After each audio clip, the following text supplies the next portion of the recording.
ಬಿಡದಿ ಭಾಗಕ್ಕೆ ಬಂದಿದ್ದಾರೆ ಅಂತಂದರೆ ನಮ್ಮ ಒಂದು ಎಲ್ಲರದ್ದು ಅದೃಷ್ಟ ಸರ್ ಹೇಳಬೇಕು ಅಂತಂದರೆ ಒಬ್ಬ ಪ್ರಧಾನಮಂತ್ರಿಯವರು ಒಬ್ಬ ಇದು ಪಕ್ಷದ ಪರವಾಗಿ ಮಾತಾಡೋಕ್ಕೆ ಪ್ರಧಾನಮಂತ್ರಿಯವರೇ ಬಂದಿರೋದು ನಮ್ಮ ಬಿಡದಿ ಭಾಗದ ಅದೃಷ್ಟನೇ ಇರ್ಬೋದು.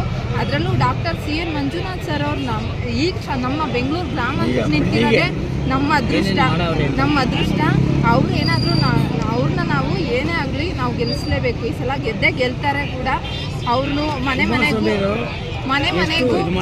ಮನೆ ಮನೆಗೂ ಆರೋಗ್ಯದಲ್ಲಿ ಅವ್ರನ್ನ ನಾವು ಇಲ್ಲಿಂದ ಗೆಲ್ಲಿಸಿ ಡೆಲ್ಲಿ ಕಳಿಸಿದ್ವಿ ಅಂದರೆ ಸರ್ ಪ್ರತಿಯೊಂದು ಆರೋಗ್ಯ ಕ್ಷೇತ್ರದಲ್ಲೂ ಉತ್ತಮವಾದಂತಹ ಸಾಧನೆ ಮಾಡ್ತಾರೆ. ಎಲ್ಲ ಬಡವರು ಸಹ ಇವತ್ತು ಯಾರಾದರೂ ಹುಷಾರು ತಪ್ಪಿದ್ರೆ ನನ್ನ ಮನೆಗೆ ಹೋದರೆ ನನ್ನ ಹತ್ರ 50 ರೂಪಾಯಿ ದುಡ್ಡಿಲ್ಲಪ್ಪ, ನಾನು ಹಾಸ್ಪಿಟ್ಲಿಗೆ ಹೋಗ್ಬೇಕಲ್ಲ, ನಮ್ಮ ಮನೇಲಿ ದುಡ್ಡಿಲ್ಲ ಅಂದಾಗ ಅವರು 5 ಲಕ್ಷದವರೆಗೂ ಬೇಕಾದರೆ ಫ್ರೀಯಾಗಿ ಟ್ರೀಟ್ಮೆಂಟ್ ಕೊಡುವಂಥ ಹಲವಾರು ಯೋಜನೆಗಳನ್ನ ನಮ್ಮ ಡಾಕ್ಟರ್ CN ಮಂಜುನಾಥ್ ಸರ್ ಅವರು ತರ್ತಾರೆ. ಹಲವಾರು ಯೋಜನೆಗಳನ್ನ ತರ್ತಾರೆ. ನಮ್ಮ ರಾಮನಗರ ಇದು ಇನ್ನೂ ಮುಂದುವರಿಯುತ್ತೆ ಸರ್. ತಮ್ಮ ಹೆಸರು ವನಿತಾ ಅಂತ, BJP ಅಧ್ಯಕ್ಷೆ ಬಿಡದಿ.